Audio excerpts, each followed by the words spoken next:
अस्सलाम वालेकुम रहमतुल्लाह दोस्तों, वेलकम टू माय चैनल।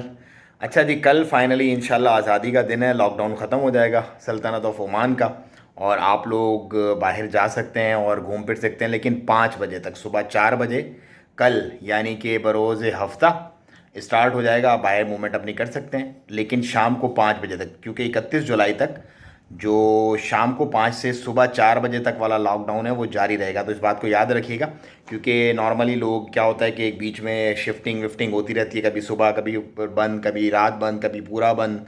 तो दिमाग से निकल जाती है बंदे की, और दिमाग से निकलती है तो फिर आपको आपको पता है कि फिर यहाँ तो फ़ाइन बड़े हैवी पड़ जाते हैं, और फाइनेंशियली लोगों को बड़ा प्रॉब्लम हो जाता है।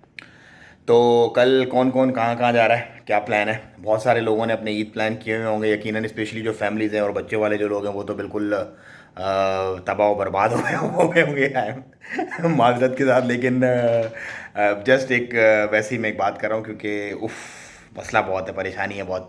क्योंकि बाहर निकलने वाले जो घूमने फिरने वाले लोग होते हैं उनको फिर निकलना होता है बाहर, तो उनको हुट उठ रही होती है कि यार बस बाहर जाएं बाहर जाएं।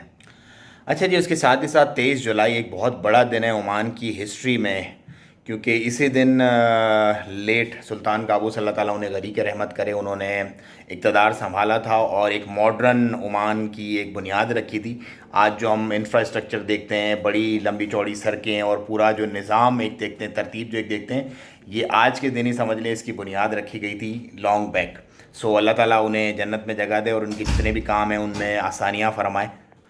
बेशक उन्होंने ओमान को कहाँ से कहाँ पहुँचाया, ये उन्हीं की अल्लाह के हुक्म से सारी मेहनत हैं जो आज हम लोग जो है उसका फ्रूट ले रहे हैं, और अपने दूर दूर से अपने तमाम ममालिक हम छोड़ के इस मुल्क के अंदर अपने बच्चों के रोज़गार के लिए हम लोग आए हुए हैं। दूसरा जी, ओलंपिक्स शुरू हो गए हैं। एक साल उन्होंने पोस्टपोन किया काफ़ी, लेकिन पेंडेमिक है कि जाने का नाम ही नहीं ले रहा था। ओमान की टीम भी उसके अंदर इंटर है, और ख़ाली स्टेडियम के साथ ये ओलंपिक जो है वो अंजाम पाएंगे।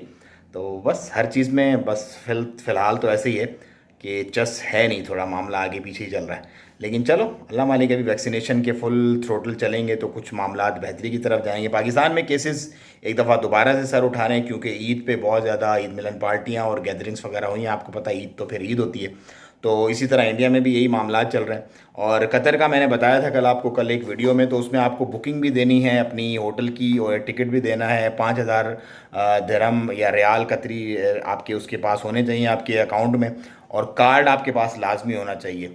कुछ लोगों ने कमेंट किया था कि यार हमसे सिर्फ कार्ड देखा, अमाउंट उन्होंने चेक नहीं किया अंदर है या नहीं है। लेकिन अगर अमाउंट वो चेक कर लेंगे और ना हो अमाउंट, फिर आप क्या करेंगे?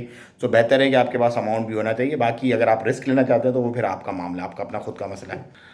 आज़ाद जम्मू कश्मीर के पॉइंट ऑफ व्यू से इमरान खान जो प्राइम मिनिस्टर है पाकिस्तान के, आज उन्होंने एक बहुत बड़ा एक मेरी नज़र में तो एक काफ़ी बड़ा एक स्टेप है, और उन्होंने कहा है कि हम पाकिस्तान का प्रोविंस भी बनाएंगे, बना सकते हैं पाकिस्तान को, लेकिन कश्मीर को, आज़ाद कश्मीर को, लेकिन रेफरेंडम करवाया जाएगा। अगर इंडिपेंडेंट रहना चाहती है कश्मीरी अवाम तो ऑफ कोर्स उनको वैसे ही रहने दिया जाएगा जैसे कि वो रहना चाहते हैं। तो ये एक बहुत अच्छी बात है। हर जो शहरी होते हैं, जो उनका मुल्क होता है, उनको अपने इख्तियारात और अपने मामलात को ख़ुद हैंडल करने का इख्तियारात होना चाहिए। किसी को भी उन पर काबिज़ नहीं होना चाहिए और उनके मामलात के अंदर इंटरफेयर नहीं करनी चाहिए। सो बिल्कुल इसी तरह जो इंडिपेंडेंट कश्मीर है, जो आज़ाद जम्मू कश्मीर है, उसको राइट है बिल्कुल कि वो अपने मामलात को ख़ुद रेफरेंडम, जैसा कि इमरान खान साहब ने कहा है, उसके हिसाब से ख़ुद तय करे कि उनको क्या करना है। अच्छा, संडे से वर्किंग भी स्टार्ट हो जाएगी ओमान में, ऑफिस वगैरह दोबारा से स्टार्ट हो जाएंगे। फर्स्ट वर्किंग डे होगा, तो जो रिज़ल्ट है इन तमाम डेज़ का, केसेस वगैरह का और डेथ वगैरह का, वो भी अनाउंस होगा, तो वो भी मैं आपसे इंशाल्लाह शेयर करूंगा। आज की बस इतनी ही अपडेट थी, मुझे दें इजाज़त। दुआ में याद रखें अपना और अपनों का बहुत ख्याल रखिएगा। अस्सलाम वालेकुम रहमतुल्लाह।